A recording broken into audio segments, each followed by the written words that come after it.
یہودی اپنے مذہب سے زیادہ اسلام پر یقین رکھتے ہیں۔ نبی صلی اللہ علیہ وسلم کی کہی ہوئی بات پر بہت زیادہ یقین رکھتے ہیں۔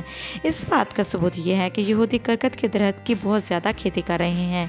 ایک رپورٹ کے مطابق یہودی 24 کروڑ کرکٹ کے درخت اسرائیل میں لگا رہے ہیں، جس کے بارے میں نبی صلی اللہ علیہ وسلم نے فرمایا کہ کرکٹ کے درخت کو کاٹ دیا کرو۔ دوستو، یہودی اس درخت کو کیوں اہمیت دیتے ہیں اور نبی اکرم صلی اللہ علیہ وسلم نے کاٹنے کا کیوں حکم دیا؟